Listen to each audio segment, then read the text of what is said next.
Buenas noches de nuevo. Gracias por acompañarnos, por la paciencia de acompañarnos y también por el deseo de aprender. Que Dios les bendiga eso y que multiplique con muchos bienes espirituales. Que lo que aprendamos en este curso sea para darle gloria a Él, no para creernos la gran cosa, y que también sea para poder sembrar la semilla, la verdadera y católica fe. Bueno, pues como saben, en este curso, la Biblia en la vida del cristiano, llevamos todo un programa y ahora vamos a pasar al tema 4, que hemos querido titularlo Abraham y los patriarcas. Recuerden que donde nos quedamos la vez pasada ya habíamos visto que Dios había creado, que Dios destruye, que Dios vuelve y permite todo un grupito que salga y que de ese grupo de Noé hay una parte que se queda solamente con el nombre que sería el Sem, pero que en Babel habían quienes querían hacerse su propio nombre. Bueno, pues con todo esto surge la figura de Abraham, que yo quiero que entendamos de esta parte del Antiguo Testamento que toma una buena cantidad de capítulos. Pues aquí nosotros lo que vemos es que en la realidad donde vivía Abraham, toda la realidad donde él se movía, era una realidad de ese entonces muy inteligente, pero muy particular, porque estamos hablando del origen de las civilizaciones, de que las civilizaciones se establecían cerca del agua, del mar, de los ríos, de los lagos, y que entonces las conquistas de estos lugares llegaban primero a esos sitios, y los lugares más distanciados, más hacia el desierto, más hacia la estepa, pues tardaban más en ser conquistados. Pues esto que ustedes ven en sus pantallas es lo que se conoce como Oriente Medio. Y aquí es que se desarrolla la mayor parte de la historia del Antiguo Testamento. Ya veremos con el pasar de las clases más cosas. No sé si identifican a mano izquierda, eso azul grande, es el mar Mediterráneo. Hacia la derecha, azul, abajo, es el Golfo Pérsico. Todo lo que se ve amarillo, crema, en el mismo centro de las diapositivas sería el desierto, que si se van hacia abajo sería el desierto de Arabia. Encima del logo de la Escuela de Formación San Pablo, eso es a la izquierda abajo, ven un área verde, ahí es donde se establece Egipto. Específicamente hay tanta área verde porque el Nilo, el río Nilo grande, caudaloso, se ramifica en muchísimas salidas y es lo que se conoce como el delta del Nilo. Y así sucesivamente. Entonces, ¿qué sí hay que identificar? Que esto, alguno se acordará de su época de estudios. Estos dos grandes ríos que se ven casi en el centro de las diapositivas, el Tigris y el Éufrates, son muy conocidos porque en esta zona de tanta sequía eran los dos grandes afluentes, o sea, son los dos grandes ríos, brazos de agua que bajan desde las montañas del norte de Asia y terminan desembocando en el mar y dejan en su centro toda una gran tierra que, según nos enseñaron en la escuela, en el liceo, en el colegio, es la Mesopotamia, ¿verdad? Meso, en medio, pótamos, río. Pero, ¿qué nos interesa saber de esto? Porque están esos ríos ahí, es que esa zona se mantiene un poco verde. Y para los estudiosos de la Biblia, esa zona desde la derecha hacia abajo, subiendo y luego llegando hasta el Nilo, es lo que se llama creciente fértil, que es esto verde que yo les estoy pintando ahí. Parece una luna hacia abajo. Y se llama creciente fértil porque toda esa zona es muy probable para encontrar vida, arbustos, plantas, agua, lagos. Y esa fue la creciente fértil, fue todo el recorrido que hizo Abraham cuando fue llamado a salir de su tierra. Según nos cuenta el Génesis, él era de Ur, de Caldea. Mírenlo abajo a la derecha. En Ur de los Caldeos, él recibe el llamado de que salga y sale y empieza a caminar a una serie de ciudades que va mencionando la Sagrada Escritura, Babilonia, Acadia, Mari y Harán. En Harán se establece. Aunque fue llamado a salir más allá, se queda ahí en Harán un buen tiempo y ahí se establece durante muchos años. Y luego entonces, cuando él cumple los 75 años, recibe el llamado de Yahvé y dice, sal de ahí y dirígete a una tierra que yo te voy a dar. Y entonces él empieza a caminar por toda esta zona, llegando a Damasco. De Damasco llega a Siquén y entonces de Siquén se dirige a Egipto. Dura un tiempo ahí en Egipto y luego regresa y por fin llega a la tierra de Canaán. Esto es importante entenderlo, porque no sé si les pasa a ustedes, pero cuando yo no tenía conocimiento de esta geografía bíblica, cuando yo leía estos pasajes, para mí podía ser cualquier sitio. ¿Qué me importa el nombre? ¿Qué me importa el lugar? Eso es desierto. No, no, no, no.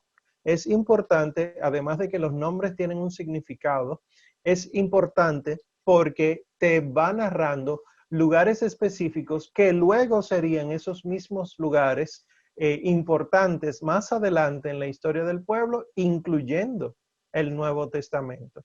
Entonces, si se fijan, este recorrido no es nada fácil. Es en el capítulo 12, entonces, que nos quedamos pendientes, cuando dice Yahvé a Abraham, vete de tu tierra y de tu patria y de la casa de tu padre a la tierra que yo te mostraré. De ti haré una nación grande y te bendeciré, engrandeceré tu nombre y sé tú una bendición. Bendeciré a quienes te bendigan y maldeciré a quienes te maldigan. Por ti se bendecirán los linajes de la tierra.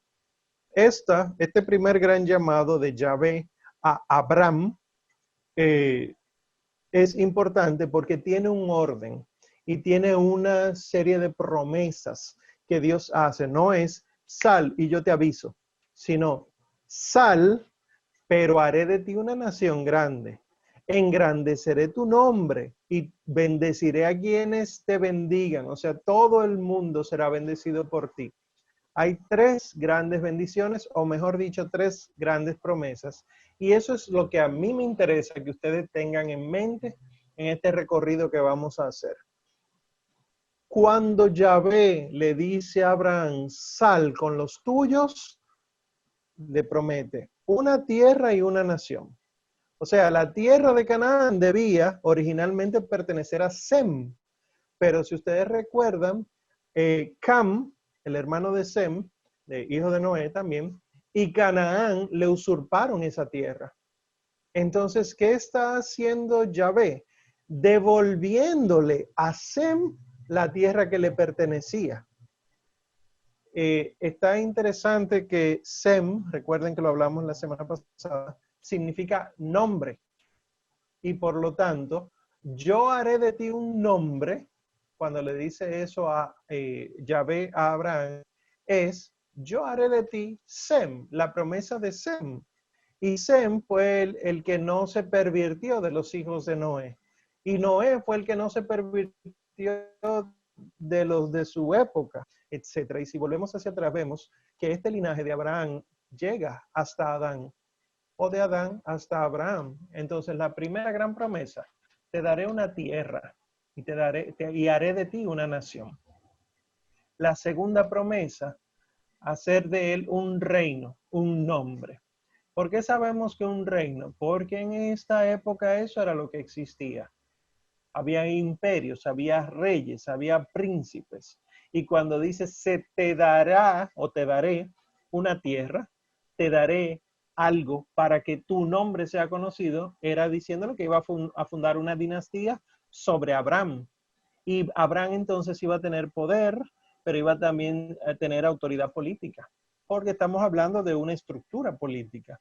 Entonces, qué curioso que terminando Yahvé de destruir Babel, destruirla dando diferentes lenguas, esa soberbia de Babel la destruyó para poner en la humildad de Abraham todo una estructura, todo un reinado. O sea, la edificación que iba a hacer tiene que ser desde la humildad.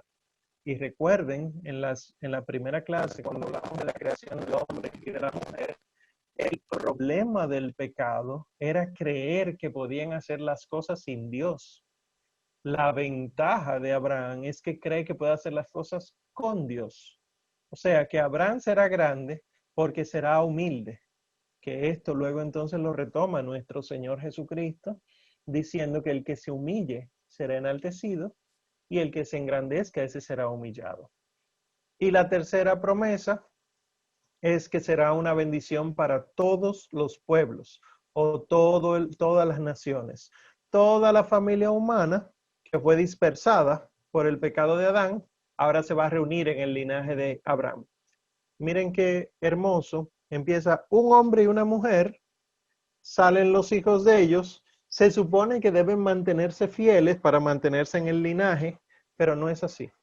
Y empiezan a desperdigarse, empiezan a esparcirse por muchas partes y Dios tiene que elegir a uno para que no siga eso y elige a Sem.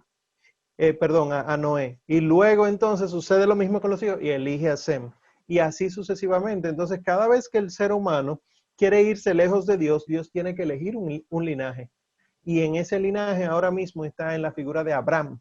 O sea, se desperdigaron los pueblos, se dispersaron las naciones, en Abraham se reúnen y hasta tal punto de que todas las naciones serán de Abraham. Esta es la promesa. Y miren cómo Él lo ha cumplido en nuestro Señor Jesucristo, que nuestro Señor dice en un momento que Dios puede sacar hijos de Abraham hasta de las piedras. Porque todo lo que Dios está haciendo aquí no es en contra de la voluntad humana, pero sí es en favor de la voluntad de Dios. O sea, yo voy a cumplir mi voluntad a través del ser humano. Entonces, aquí este pedazo de tierra que ustedes ven delante de ustedes, ya esto es Palestina. No quiero que piensen en Israel y Palestina de ahora, sino el concepto de Palestina del Antiguo Testamento, cuando todavía no era pueblo de Israel. Eh, Aquí fue entonces que llegó Abraham, y ustedes ven esto, el lago que yo le estoy poniendo ahí en azul, el lago grande de abajo, realmente es el mar Muerto. El lago que está encima de ese es el mar de Tiberíades o mar de Genezaret. En ese pequeño lago, no sé si estarán viendo el cursor, en ese lago es que el Señor empieza a caminar sobre las aguas, hace muchos milagros, sube sobre la barca, etcétera.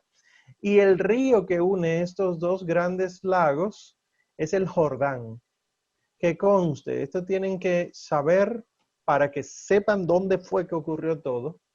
El Jordán, el nombre quiere decir el que baja, el que desciende. El Jordán está ubicado en el lugar más profundo de la Tierra. O sea, sobre el planeta Tierra no hay nada que esté más hondo que el Jordán. O sea, es el punto terrestre más hondo. Y no solo eso, sino que el Jordán mismo va bajando. Y el lugar donde nuestro Señor Jesucristo fue bautizado es el más profundo del Jordán. O sea, que cuando decimos que el Señor desciende, como dice San Pablo en la carta a los Filipenses, que se abajó no solamente de su categoría de Dios, sino que bajó incluso hasta lo más bajo. Y en esta zona fue que predicó.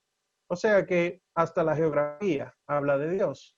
Bueno, pues en Damasco, ese punto que les pongo arriba en la diapositiva, de Damasco, si recuerdan el primer mapa, entonces llega Abraham a Hazor y de Hazor llega a Siquén. Desde Harán llega a Siquén y en Siquén construye un altar, que me imagino que habrán escuchado estas lecturas, y cruzando entre Betel y la ciudad de Ai, viaja a Egipto, porque era un periodo de hambre. Y en este periodo de hambre, entonces todo esto estaba seco, etcétera, y en Egipto es que él puede abastecerse. Al salir de Egipto, para volver a la tierra de Canaán, que fue la que Yahvé le prometió, él se establece en Mambré. Y en Mambré, entonces, el que es que él descubre a Dios, que lo visita físicamente. De Mambré se muda a Gerar de los filisteos. Me le estoy poniendo ahí en la diapositiva las citas bíblicas por si acaso están tomando apuntes. Me interesa mucho que tomen apuntes y que no porque las diapositivas no dicen tantas cosas. Y luego de Gerar pasa a Beerseba, donde hace un pacto con el rey Abimelech en Beerseba, capítulo 21 del Génesis. De Beerseba, entonces, viaja a Moria. Aquí les pongo Moria a la derecha, pero le pongo Salem a la izquierda. Porque Moria también recibía el nombre de Salem. Y de esto es que Salem, Shalom, lo que quiere decir es paz. Y de ahí viene también la ciudad de la paz, Jerusalén. Bueno, pues allá en Moria, en ese montecito, Monte Moria, en Salem, es que él va a sacrificar a Isaac. Luego ustedes se darán cuenta más adelante que en ese Monte Moria es que se pone el Arca de la Alianza. Y que luego en ese mismo lugar es que el Señor es crucificado. Nosotros vemos que en ese lugar ocurrieron muchos acontecimientos de la vida judía y de la vida cristiana. Luego de Moria se devuelve y regresa a Beerseba, y de Beerseba pasa a Hebrón, donde allá en Hebrón compra a el hitita Efrón la cueva de Macpelá y entierra ahí a su mujer Sara. Esto es un recorrido a vuelo de pájaro de qué fue lo que hizo Abraham. Si se fijan, él recorrió prácticamente lo mismo que recorrió nuestro Señor Jesucristo. El Señor Jesucristo vino del norte, no es este Galileo, es verdad que nació en Belén, pero se fue a vivir a Nazaret. Y allá en Galilea de los gentiles iba predicando, predicando, predicando, y descendió hacia el sur y subió a Jerusalén, y ahí entonces fue muerto. Entonces este recorrido que hace Abraham es el recorrido que hace nuestro Señor Jesucristo. Más adelante vamos a ver cuáles son todos los vínculos que tiene Abraham con nuestro Señor. Entonces, sobre la primera promesa, ¿qué tenemos que entender? A Abraham le resulta difícil creer que él va a ser padre de muchos, porque ya él tenía casi 100 años y se le da esta promesa. Su mujer tenía 90 y bueno, ¿qué decirte? Pero, ¿cuál es la diferencia? Que Abraham sigue confiando. Él encuentra difícil creer, pero no por eso deja de creer. Y para que se entienda que esta primera promesa es un pacto sagrado, se le pide a Abraham un sacrificio, un signo externo, que si ustedes leen el texto del capítulo 15, lo que Yahvé dice, te daré, tu descendencia serán como las estrellas del cielo, incontables, etc. Ahora busca, que tiene que buscar dos animales de cada especie, dos tórtolas, uno y los serrucha en dos, etc. Lo pone todo sobre un altar. Y cuando entonces cayó la noche, vino este fuego, este tornado en medio y pasó por en medio de los animales y acabó con todo. Este signo externo prefigura el destierro a Babilonia porque el Yahvé dice en un momento, mira, tu descendencia será incontable, pero llegará un momento en que no me serán agradables porque habrán cometido idolatría. Entonces yo permitiré que sean expulsados por otras naciones. Estamos hablando de que en el año 2000, toda esta promesa a Abraham, pero el destierro a Babilonia es cerca del año 700. O sea que ya Abraham sabía todo esto. Y además de eso, prefigura la venida de la segunda persona de la Trinidad y la venida de la tercera. Porque dice el versículo 17, puesto ya el sol, ¿por qué Dios quería que el holocausto que se iba a hacer se hiciera en la noche? Si Abraham lo puso todo desde el día. Bueno, es que de alguna manera el sol se iba a poner. Ustedes ven que cuando nuestro Señor Jesucristo iba a morir, se oscureció el sol. Igual si nosotros entendemos a nuestro Señor, como dice el cántico de Zacarías, el Benedictus, a nosotros nos visitará el sol que nace de lo alto. Si el Señor Jesucristo es el sol que nace de lo alto, entonces el sol tiene que oscurecerse, morir, para luego entonces que sea agradable el sacrificio. Y dice que ese sacrificio fue por una antorcha de fuego que pasó en medio del sacrificio, como si fueran lenguas de fuego. Esa es la primera promesa y todavía él se sigue llamando Abraham.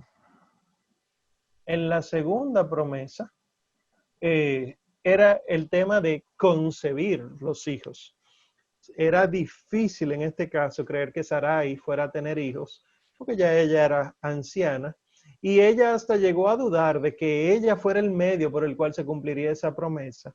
Y entonces, ¿qué hace?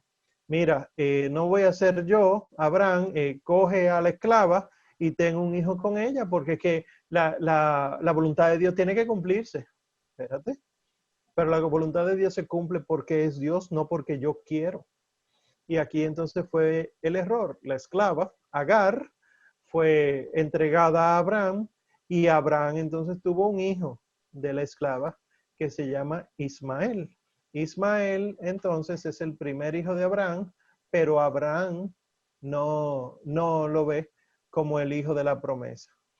Y entonces Yahvé tampoco lo ve como el hijo de la promesa porque no fue así. Es lo que Dios quiera.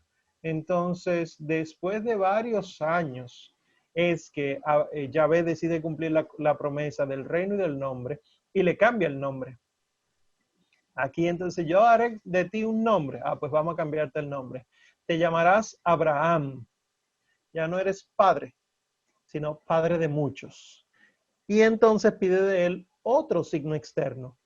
Fíjense la importancia de esto, porque en muchísimos lugares mucha gente ha predicado que no, que lo importante es el corazón, no hay que hacer nada afuera, y constantemente en la Sagrada Escritura dice que lo que hay en el corazón es lo que refleja el cuerpo. No es que hay que reflejar algo para que el corazón esté haciendo algo, no. Yo no tengo que ayunar para saber que tengo un corazón contrito, pero sí, porque tengo un corazón contrito, mi cuerpo pide ayuno. O sea, una cosa depende de la otra. Por ejemplo, en este caso entonces, cuando le cambia el nombre, pide un signo externo y este es la circuncisión, que aunque ahora mismo ha quedado para muchos el concepto de que sería solamente quitarse el prepucio, no es solamente el prepucio, sino el quedar una marca constante de que el padre le dará al hijo, el padre le dará a sus hijos, una marca que no hay manera de volver atrás. Porque yo hago una herida en cualquier parte del cuerpo y cicatriza. Entonces yo tengo que quitar algo del cuerpo para que cicatrice sin eso. Y entonces, en este caso, fue elegido el prepucio y así entonces es una marca indeleble. Viene a ser una marca que no se borra. El sacramento que sustituye la circuncisión es el bautismo, que según nuestra fe imprime carácter, o sea, deja una marca que no se borra. Entonces, ocurre la circuncisión y luego entonces es confirmado en la teofanía de Mambré. Que sí, vendría Isaac. Isaac entonces es el hijo de la promesa y el hijo de la promesa, el de la risa, el de la alegría, ¿verdad? Que eso es lo que significa Isaac. Una cosa, el Catecismo de la Iglesia Católica dice en el 706, numeral 706, esta hermosura. Contra toda esperanza humana, Dios promete a Abraham una descendencia como fruto de la fe y del poder del Espíritu Santo. Esta descendencia será Cristo, en quien la efusión del Espíritu Santo formará la unidad de los hijos de Dios dispersos. Comprometiéndose con juramento, Dios se obliga. Oigan lo que dice. Dios se comprometió con un juramento y se obligó ya al don de su Hijo amado y al don del Espíritu Santo de la promesa, que es prenda para redención del pueblo de su posesión. El catecismo lo que nos enseña es que con esa promesa hecha a Abraham, ya Dios ya se estaba obligando a enviar al Hijo y al Espíritu Santo. ¿Cómo así? Ahí está la teofanía en Mambré. En Mambré estaba Abraham sentado a la entrada de su tienda y ve 3 hombres venir. 3 hombres que, según nos dice el texto, es Dios. Pero según los judíos, Dios es solo, solitario. no tres. Por lo tanto, o Abraham no vio a Dios, lo cual es imposible porque se cumple la promesa y se cumple todo, o al Dios que vio fue al Dios trino. Por lo tanto, cuando prometen, prometen los tres. En Dios hay una sola gran voluntad, ¿verdad? Prometen los tres y por lo tanto entonces el Padre que está haciendo el que hace todo en el Antiguo Testamento también está dejando ver al Hijo y también está dejando ver al Espíritu Santo, como vamos a ver a partir de la semana próxima. ¿Qué pasa?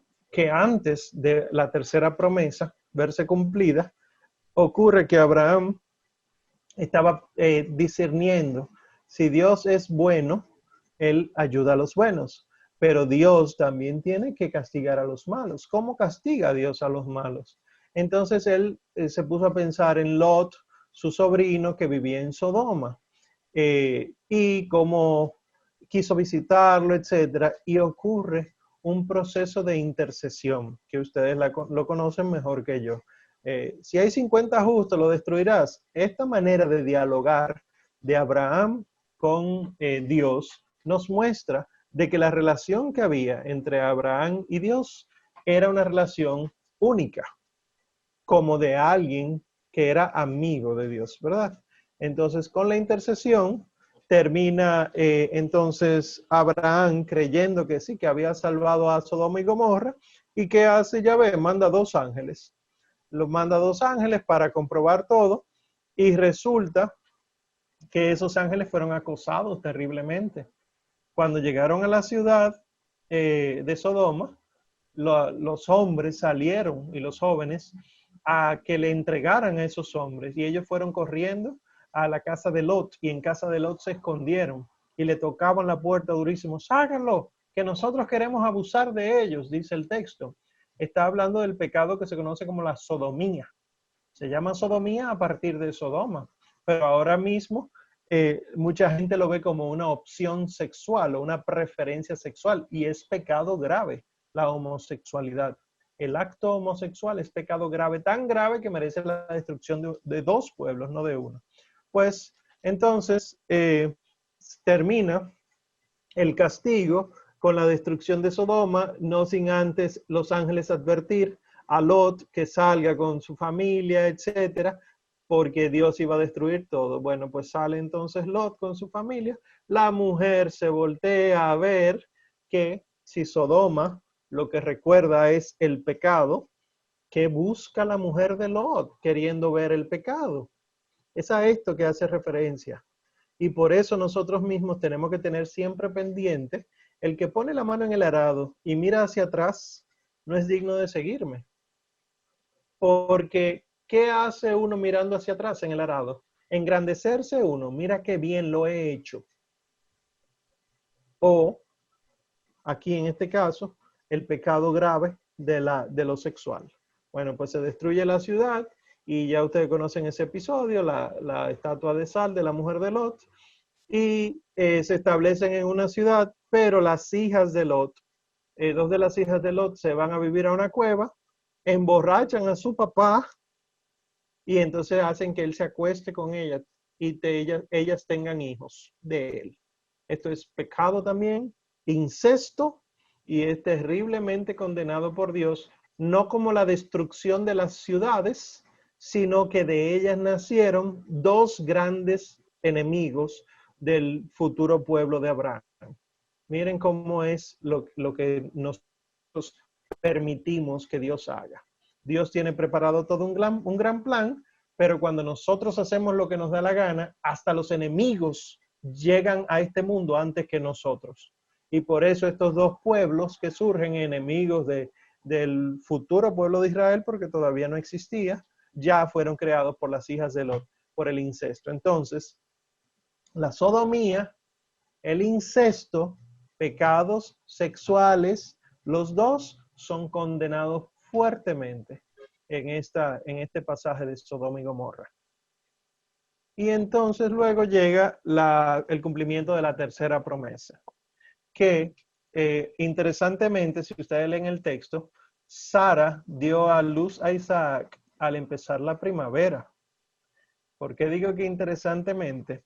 porque la primavera empieza el 21 de marzo y según el calendario judío que fue establecido en el libro del Génesis y que luego veremos en el libro del Éxodo, la Pascua ha de celebrarse la primera luna llena de primavera. O sea que el sacrificio de Isaac fue en primavera. O sea que la muerte de nuestro Señor Jesucristo fue en primavera. Entonces Sara dio a luz a Isaac. Esto generó conflicto con la familia, que Ismael, que Agar, que espérate, que bótala, que se vaya ella, que me quedo yo. Y entonces después de un tiempo, Yahvé le pide a Abraham que sacrifique a ese hijo, que era el hijo de la descendencia. Esto es muy hermoso porque si esta era la promesa, si esta era el cumplimiento ya definitivo para que empiece las naciones a existir, ¿cómo tú me pides que lo sacrifiques? Esa no fue la duda de Abraham. Abraham dijo, vamos. Y el texto, si ustedes leen, se darán cuenta que dice que el muchacho cargó con los leños. O sea, que no era un niño, era ya alguien grande. Y entonces, ¿qué nosotros podemos entender de esto? Bueno, podemos poner en paralelo a Isaac y a nuestro Señor Jesucristo. Y vemos de Isaac que él es ofrecido por su padre, que él se somete a la voluntad del padre. En ningún momento Isaac dijo, no, yo no voy, sino déjame cargarlo.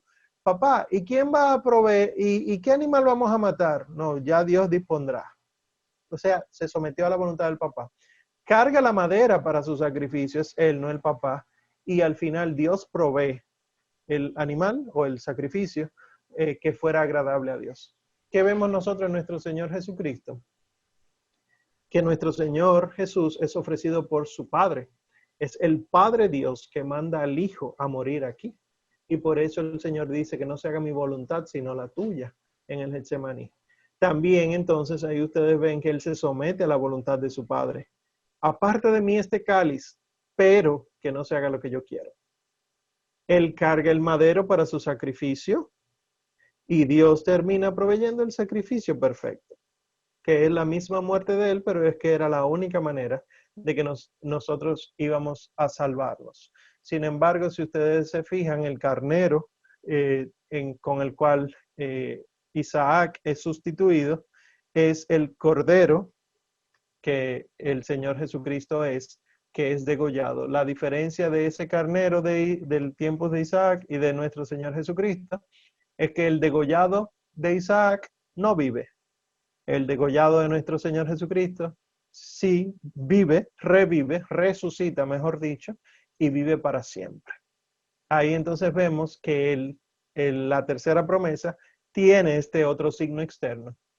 ¿Tú quieres descendencia? Mátame a tu hijo.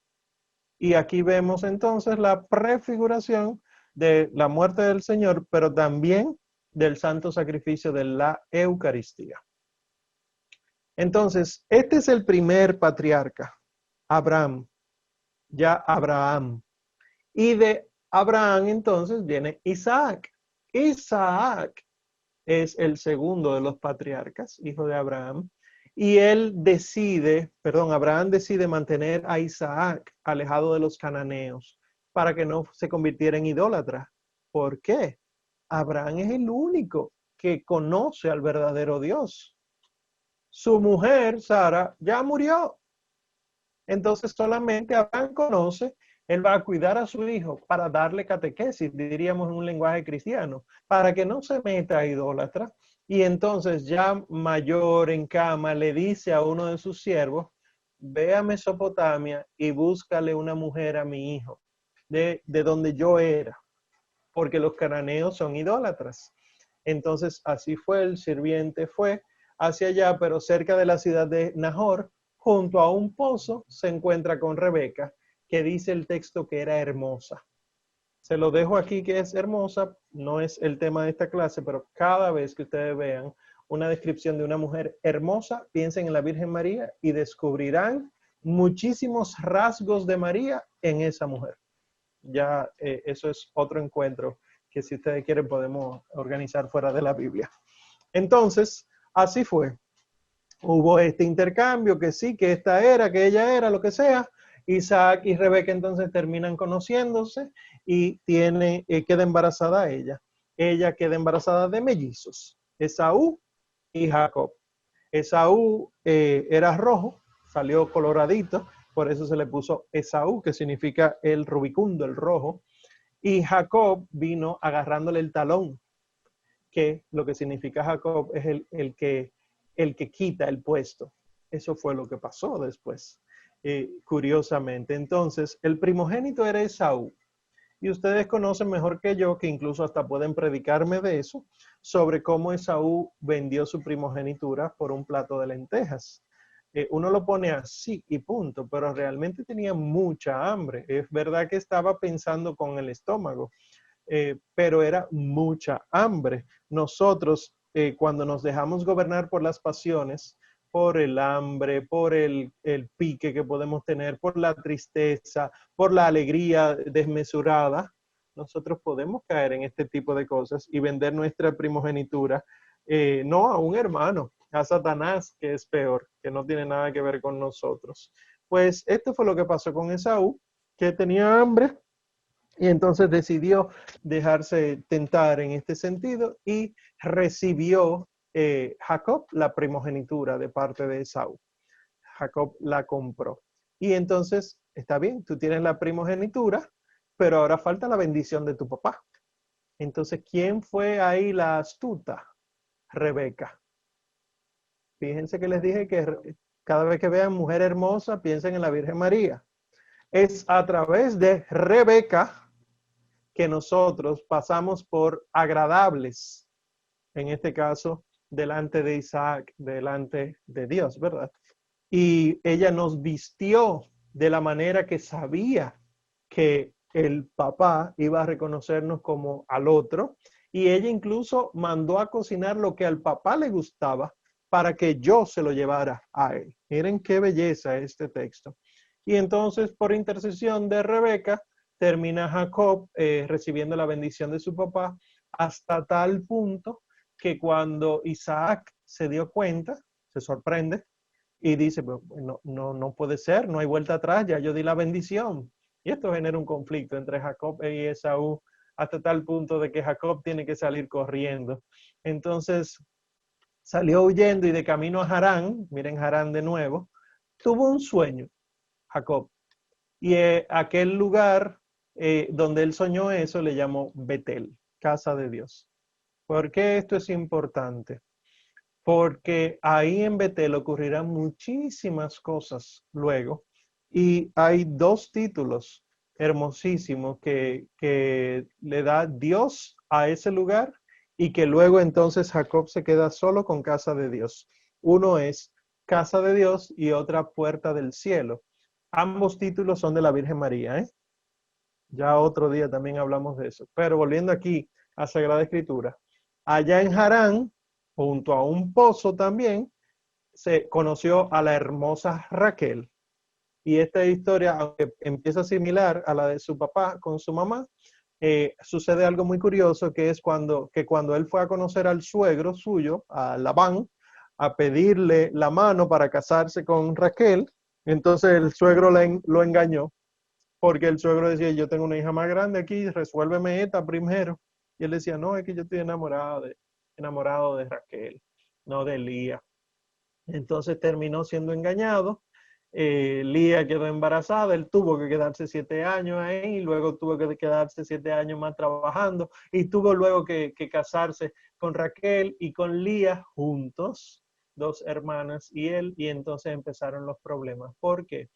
Porque Lía, la mayor, era fecunda, Raquel no. Entonces los hijos empezaron a venir, los hijos de Jacob empezaron a venir por Lía. Y entonces de Lía tuvo a Rubén, Simón, Leví y Judá. Luego entonces Raquel sintió celos y le dio a su criada, a su esclava. Le dijo, ten a mi esclava para que tú tengas hijos de mí. Y de la esclava de Raquel vinieron Dan y Neftalí. Luego entonces Elías se sintió celosa y le dio a su esclava. Y de ahí vinieron Gad y Aser. Y después entonces de Lía otra vez vinieron Isaacar y Zabulón. Y de Raquel, por fin Raquel pudo concebir, se tuvo a José. Y por último entonces, pero esto ya ocurre más adelante, se tiene a Benjamín. Estos son los 12 hijos de Jacob. Son hijos que se llevan muchos años entre sí, pero que se mantuvieron unidos porque si se fijan, Abraham 1, Isaac 1, Jacob 1, pero porque Esaú terminó siendo desterrado, Isaac 1 porque Ismael terminó siendo desterrado. Entonces, por vez primera, ocurren 12. 12 que son de diferentes orígenes. Al principio 11, ¿verdad? Porque Benjamín es mucho más pequeño. Y entonces con toda la familia se escapa por fin del suegro, Labán, y vuelve a la tierra de Canaán. En Canaán, entonces, en Canaán es importante que nosotros entendamos que de camino hacia allá ocurrió el famoso episodio donde Jacob pelea con el ángel de Yahvé y empieza a llamarse Israel. Que yo quiero que se entienda aquí, porque yo sé que lo han escuchado muchísimas veces. El Catecismo de la Iglesia Católica en el numeral 2573 dice: Dios renueva su promesa a Jacob, cabeza de las 12 tribus de Israel, antes de enfrentarse con su hermano Esaú, porque él iba a Canaán y se iba a encontrar con su hermano, y lo que había dejado eran pleitos. Antes de encontrarse con su hermano Esaú, lucha una noche entera con alguien misterioso que rehúsa revelar su nombre, pero que le bendice antes de dejarle, al alba, al amanecer. Y miren lo que dice esta última oración. La tradición espiritual de la Iglesia ha tomado de este relato el símbolo de la oración como un combate de la fe y una victoria de la perseverancia. O sea, ¿qué es lo que la Iglesia siempre ha visto en este pasaje? No es solamente vamos a pelear con un ángel, no, sino que la oración, esta vida de oración que tú y yo llevamos diariamente, hoy, cuántas veces hemos orado, hemos rezado el Santo Rosario, eso es una lucha. Y ocurre durante la noche, o sea, ocurre mientras estamos en pecado, mientras estamos en las tentaciones. Si nosotros estamos bien nítidos, no tenemos que estar aquí en la tierra, estaríamos en el cielo. Por eso ustedes y yo en la salve le decimos este valle de lágrimas. En este valle de lágrimas, en la oscuridad de la noche del pecado, es que entonces estamos batallando. Y esta batalla se supone que es para que ya no seamos el que roba, Jacob. Ya no seamos el que le usurpa a otro, Jacob, sino que ahora empecemos a ser el que pelea con Dios. Que uno puede verlo como el que pelea contra Dios, pero también puede ser el que pelea junto a Dios. Y es diferente, porque cuando entonces lleguemos a ver a Esaú, que es nuestro gran problema que teníamos pendiente, ya no soy yo el que era, sino que ahora soy un hombre nuevo, que incluso, como dicen muchas predicaciones que ustedes han escuchado, como el ángel le hirió la pierna, ya Israel no camina igual. Incluso después de yo haber orado, hecho ayuno, ofrecido santa misa, etcétera, ya hasta mi manera de caminar es diferente, ya hasta mi mirada es diferente. Y cuando yo llego a los problemas, en este caso Esaú, entonces ya es otra persona que llega, una persona cambiada, transformada por el Señor. Y yo no sé si ustedes saben que cuando ya Israel, así se llama a partir de ahora, se encuentra con Esaú, Esaú ya no le pelea. Esaú se alegra de verlo y le dice, mi hermanito, para que vean que el famoso problema realmente era una preparación nuestra para poder dar la cara, y al dar la cara descubrir que era más bien Dios engrandeciéndose en nosotros en lugar de nosotros teniendo dificultades. Y por último entonces, el gran patriarca con el cual termina el libro del Génesis es José. José, el último de los hijos de Jacob, de esta primera camada, ¿verdad? Eran 11 y luego se agrega Benjamín. El número 11 era José.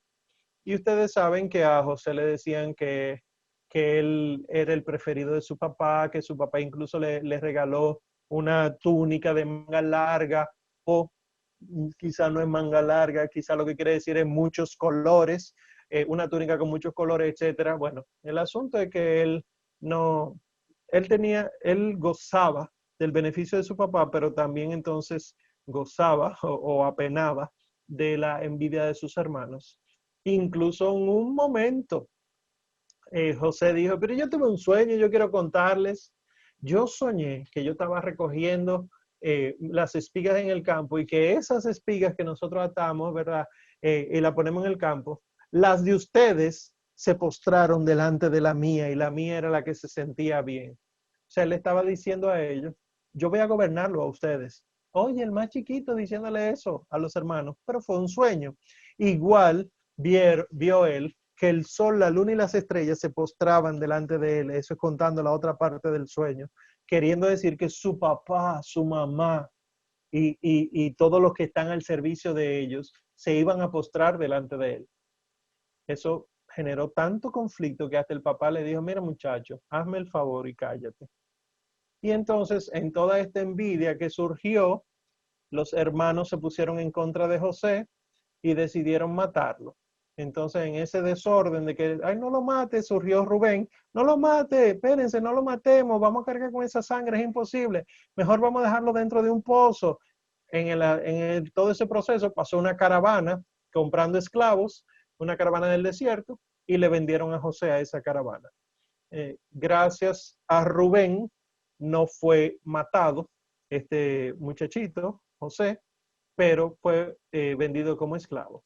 Entonces, esta caravana terminó en Egipto vendiendo a José como esclavo. El asunto es que José se comprometió tanto con el servicio que hacía que terminó siendo incluso el primer ministro de Faraón. El Faraón le cambió el nombre incluso.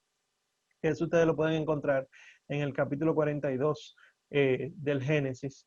Le cambió el nombre y lo puso a administrar toda la casa y de hecho de José era que dependía que todos los esclavos que iban, todos los comerciantes que iban, José era el que sabía a dónde tenía que mandarlos. José era el mayordomo de la casa, que eso todavía no se usa ahí.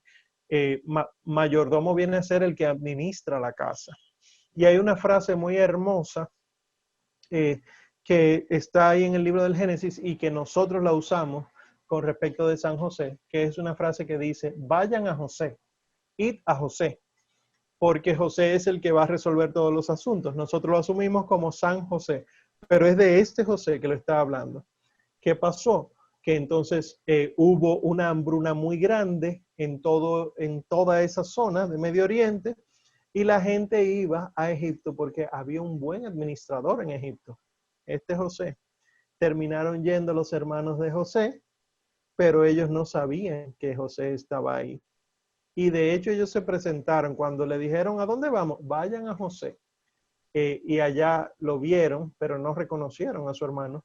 Él sí lo reconoció a ellos. Y entonces él quiso asustarlo. Y le dije, ustedes no tienen un hermano, búsquenlo, un hermano más chiquito, no lo tienen. Entonces ellos dijeron, ay, vamos a pagar todas las cosas que hemos hecho, no puede ser. Y lo devolvió y lo retuvo un tiempo. Y luego entonces díganme, ¿dónde está su hermano? Manden, búsquenlo. Al final de la historia, como él reconoció que todo eso que él pasó por su vida no pasó porque los hermanos le dio la gana, sino porque a Dios le dio la gana. Dios hizo su santa voluntad en José. Entonces él se rebeló, él no aguantó y dijo, soy yo, mis hermanos, tráiganme a mi papá, etc. Y el libro del Génesis acaba con Israel, Jacob, ¿verdad? Israel mudándose todo el mundo para Egipto, viviendo de todo el bienestar, de las grandezas que José había preparado en Egipto. Incluso José muere y es enterrado en Egipto. Así acaba el libro del Génesis. Y antes de dar paso a sus preguntas, yo quiero acabar con una sola diapositiva, que es del catecismo. Catecismo dice en el 312, algo hermosísimo, que ojalá lo apliquemos. Con el tiempo, se puede descubrir que Dios, en su providencia todopoderosa, puede sacar un bien de las consecuencias de un mal, incluso moral, causado por sus criaturas. Y aquí entonces pone la cita de José. No fuisteis vosotros, dice José a sus hermanos, los que me enviasteis acá, sino Dios.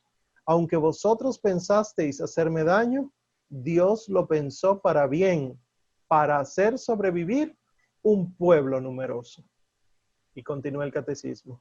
Del mayor mal moral que ha sido cometido jamás, el rechazo y la muerte del Hijo de Dios, causado por los pecados de todos los hombres, Dios, por la superabundancia de su gracia, sacó el mayor de los bienes, que es la glorificación de Cristo y nuestra redención. Pero aclara, sin embargo, no por esto el mal se convierte en un bien.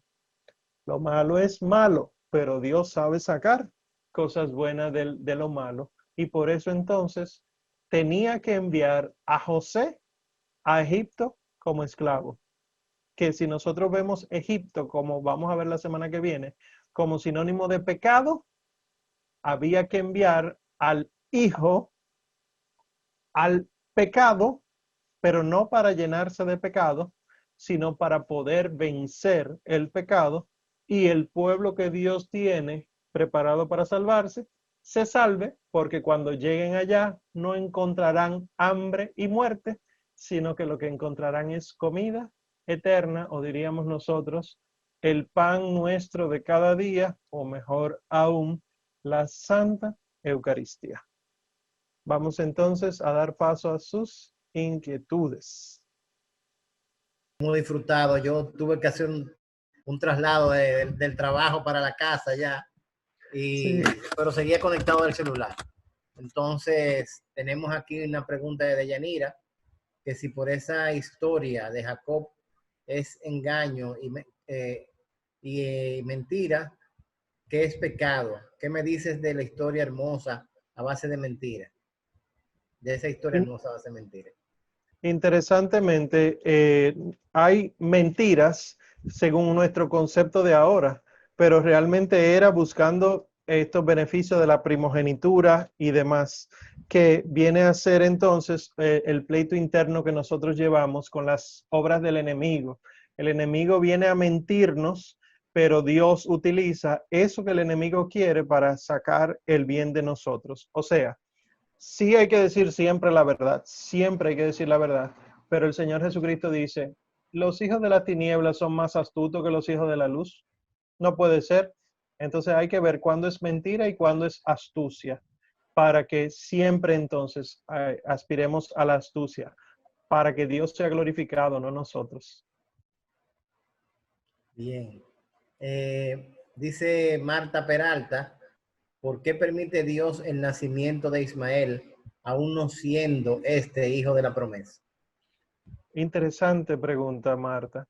¿Por qué permite Dios ese nacimiento? Por la misma razón que Él permite que tú y yo hagamos lo que queramos, a pesar de que no estamos haciendo lo que Él quiere. Porque Él nos crea con libertad. Él nos crea con la facultad de decidir. Si Dios obligara al ser humano a hacer lo que Él quiere, Dios no ama al ser humano. Y esa historia de Ismael es bueno para pensar en cuántas veces nosotros hemos obligado a Dios a que haga cosas en nuestro favor, que luego entonces van en nuestro detrimento. ¿Por qué? Porque Ismael no es hijo de la promesa, pero porque vino, Dios tuvo que multiplicarlo. Fíjate que el texto dice que de Ismael salió un pueblo numeroso, aunque no era de la promesa. Ahora, ¿cuáles son las consecuencias de eso? Que de los ismaelitas todavía hoy estamos pagando las consecuencias, porque según ellos mismos, los musulmanes dicen que ellos vienen de Ismael. Entonces dime tú, ¿cuántas veces uno queriendo de que vamos a hacer la voluntad de Dios, hacemos la nuestra y esa semilla del mal nosotros la sembramos y tira malos frutos durante muchos años.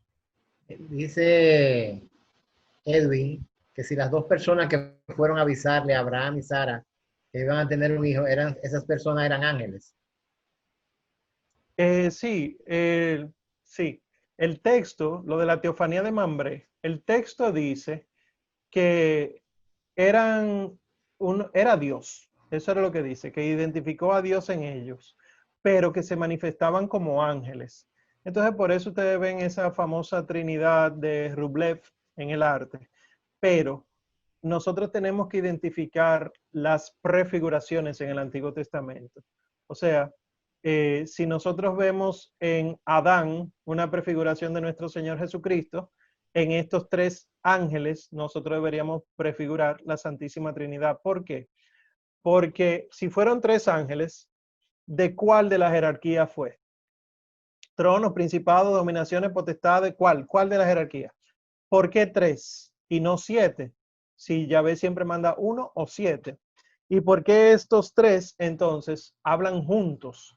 No hablan separados. Todo esto es interesante, claro. Lectura literal, leyendo lo que dice el texto, la crítica textual, tú dices, ah, no, esto no es la Trinidad. Pero cuando tú lo lees desde el Nuevo Testamento, tú dices, ah, pero ahí está claro que es el Padre, el Hijo y el Espíritu Santo. Y por eso entonces muchos artistas en el arte sagrado toman esta teofanía de Mambré para representar la Trinidad. Otra pregunta, Omar. Dice Julio de León que si de Ismael es que proceden los musulmanes. Sí, sí, por lo menos eso dicen ellos. Nosotros no tenemos manera de saber, pero según si se pueden hacer todos esos estudios, Ismael huye hacia el sur, hacia la península arábiga, y hacia el siglo 7 de nuestra era es que surgen los musulmanes justamente de esa península. O sea que sí, eso es lo que dice la mayoría de los intérpretes. Dice Sergio Avelino que si el Dios del Antiguo Testamento es un Dios castigador y el del Nuevo no. Porque en el Nuevo muchas veces aparece también el tema del castigo de Dios. Hay mucha gente que quiere dividir a Dios y yo siempre les digo, ¿cómo te veían a ti tus hijos cuando eran chiquitos? ¿No te ven diferente de cómo tú eres, como te ven ahora? Tus hijos ya grandes ven que papi no es castigador, que mami no es castigadora, sino que mami lo que quería era educarme. Pero cuando tú eras chiquito, papi era insoportable, mami era insoportable, porque no me dejaba expresar mi arte con una crayola en la pared. ¿Son diferentes papás? No. Son diferentes maneras de nosotros ver a nuestros papás. ¿Quién ha cambiado ahí? Ninguno de los dos ha cambiado. Quien ha cambiado es el entendimiento humano. Pues el entendimiento humano de la fe en el Antiguo Testamento estaba empezando. Abraham no recibió el conocimiento de un solo Dios único, no se admiten más dioses, etc. No, se le fue revelando paulatinamente. Y así con Abraham, Isaac, Jacob, etcétera, vamos a ver, y espero que lo veamos en todo este tiempo, cómo se va formando la idea del Dios verdadero hasta que viene nuestro Señor Jesucristo y nos revela la verdad plena. Pero Dios sí Entonces, castiga, ¿eh? es el mismo Dios. Es el mismo y único Dios. Es Así un Dios de amor y un Dios de justicia. Así es. Sí, porque que ame no quiere decir que no castigue. De hecho, ustedes, los papás, castigan a sus hijos porque los aman, no porque los odian. Bien. Así que cuidadito con eso. Sí, Dice Giorgio, el faraón llamó a José por el nombre de Safinat, Panea. sí, sí, es así. Así fue que le llamó el faraón a José. Okay. Dice Safnat aquí, Panea. a ver, estoy mirando a ver si tenemos otra. Las dos personas, sí, avisar, ya la hicimos. Uh-huh.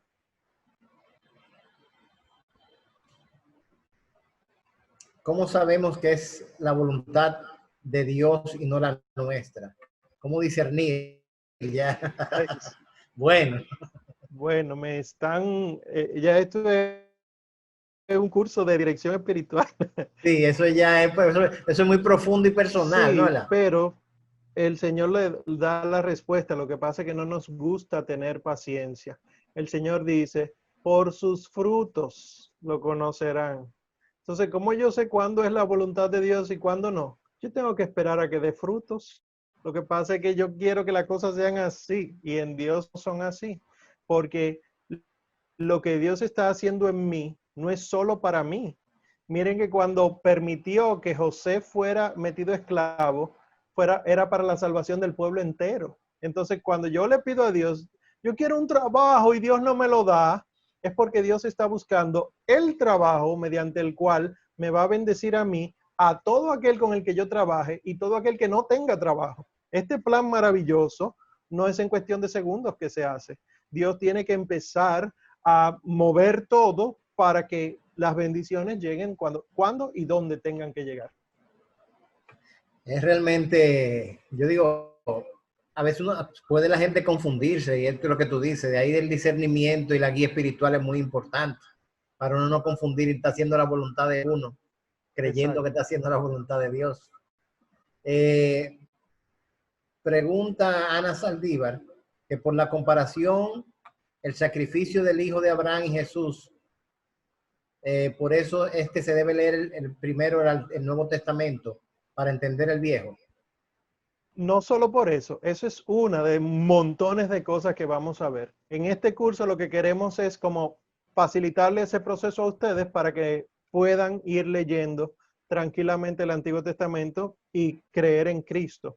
Pero sí, eso es una de las cosas. ¿Qué me importa a mí que Abraham haya querido matar a su hijo y que Dios interveniera? Gran cosa. Bueno, si vemos que eso es lo que hace el Padre Dios con el Hijo Dios, con razón tiene que pasar. Y que curiosamente ocurra en el mismo sitio donde el Señor luego va a morir 2000 años más tarde. Dice Diana González, por eso es si por eso es que dicen que es la expresión yo soy hijo de la promesa. Sí, hay quienes dicen eso, sí, claro que sí. Lo único que a mí me gustaría que no se vayan muy por el lado evangélico de yo soy hijo de la promesa, porque ser hijo de la promesa implica cargar el leño y dejar que tu papá quiera matarte. Nosotros nos quedamos nada más con lo bonito de la promesa y la promesa vino con un sacrificio. O sea, no hay salvación sin el sufrimiento. Si Abraham no levanta la mano con el cuchillo, el ángel no se la detiene. Tiene que haber esta inminencia del castigo para que el ángel detenga. Y tú siendo Isaac, tú puedes morirte de un infarto ahí en el proceso. Pero Dios es más grande que todo eso. Claro. Mira, Omar, yo no sé si tú tienes agua, pero aquí hay muchas preguntas para que te tomes tu trago. Vamos a ver, nos quedan unos minutos. Sí, está bien. Una persona de otra religión me hacía la pregunta de que si el sufrimiento es un castigo de Dios. Y sí, claro que sí. Miren qué es lo que pasa. El concepto de castigo que nosotros tenemos no es el concepto de castigo de Dios y de la Biblia. Cuando yo pienso en castigo, yo pienso como si fuera en algo malo, pero castigo no es malo. Cuando, por ejemplo, el castigo que tú le pones a tus hijos, un castigo es para que aprenda algo bueno. Por lo tanto, le pregunto yo a los papás aquí, cuando ponían de castigo a sus hijos, ¿se lo pusiste tú o se lo ganaron ellos? Se lo ganaron ellos. Pero al final el papá también tiene que ponérselo, Claro. porque, bueno, o sea, cuando Dios castiga, ¿fue porque yo hice algo malo o porque Dios lo mandó? Las dos cosas. Entonces, el concepto de castigo de la Sagrada Escritura no es como el que nosotros tenemos en nuestra cabeza. Por eso sí se dice que el castigo de Dios es inminente y eso está incluso expresado en el Nuevo Testamento de las palabras del mismo Señor Jesucristo. Es para corregirnos, es para recibir la amonestación, es para que nosotros podamos cambiar y arrepentirnos. Cuando a un animalito de la casa tú no lo corriges porque se hizo pipí en la alfombra, seguirá haciéndose pipí en la alfombra. Tienes que corregirlo, no con fuerza para matarlo, sino con ruido. ¿Cómo uno corrige al perrito? Con el periódico doblado, como dicen algunos. El ruido no es que duele en la carne, a menos que sea necesario, sino que duele en el alma. Y este es el castigo de Dios. O sea que la respuesta a que Dios castiga, yo puedo decir sí, pero no como tú estás pensando. Dios sí castiga. Y para muestra de eso, la Biblia entera. Pero en el sentido del castigo bíblico, no en el que yo voy a hacer algo malo porque tú no me caes bien. Pregunta Luis Álvarez, ¿dónde podemos encontrar que el bautismo sustituyó la circuncisión? Más adelante, cuando veamos el Nuevo Testamento, yo le voy a marcar eso, pero básicamente empiezan los profetas a decir que no quieren la circuncisión de la carne, sino la del corazón. Y luego entonces Juan el Bautista habla eso mismo, que la circuncisión que Dios busca es la del corazón, la de convertirse. Y cuando el Señor dice, conviértanse y crean el Evangelio, manda a decir, hagan discípulos a los pueblos, bautizándolos. O sea que la circuncisión del corazón viene a ser la marca del bautismo y la circuncisión del prepucio, o sea, de la carne, viene a ser la marca del Antiguo Testamento. Y que muestra el discipulado ahí, en los casos. Que si los 12 hijos de Abraham representan los 12 apóstoles en el Nuevo Testamento. Sí, representan las 12 tribus y los 12 apóstoles. Cuando el Señor Jesús llama a 12 apóstoles, está llamando a Israel entero. Eso es lo que está haciendo. Él pudo haber llamado a 5 gente o a 100 gente, pero él quiso a 12. ¿Por qué? Porque los hijos de Jacob, que fueron 12, generaron al pueblo entero. Pues Cristo generó un pueblo entero que se llama iglesia. Y por eso era necesario que fueran 12. La última pregunta para no abusar de ti. Sara, Rebeca y Raquel son prefiguraciones de la Virgen María, pregunta Lisette del Rosario. Sí, Lisette, lo son. Son prefiguraciones de la Santísima Virgen María, cada una, ¿verdad? Desde su realidad. Y otra cosa, las prefiguraciones no es la Virgen María, sino que en estas figuras, por ejemplo, femeninas, encontrarás que en lo bueno se parecen a la Virgen María, pero tienen pecado. La Virgen María no conoce pecado. Por lo tanto, una prefiguración de la Virgen María, por ejemplo, todas estas cosas, tú las juntas todas las buenas y te puede preparar para entender a la Virgen María. Por eso, el que quiere amar mucho a la Virgen María, la encuentra en estas prefiguraciones del Antiguo Testamento. Vamos entonces, Omar, por favor, a hacer una oración de despedida y para que tú la hagas, por favor.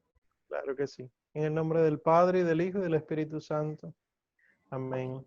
San Miguel Arcángel, defiéndenos en la batalla. Sé nuestro amparo contra las perversidades y acechanzas del demonio. Reprímalo, Dios, pedimos suplicantes. Y tú, príncipe de la milicia celestial, arroja al infierno con el divino poder a Satanás y a los otros espíritus malignos que andan dispersos por el mundo para la perdición de las almas. Amén. San Elías, profeta, ruega por nosotros.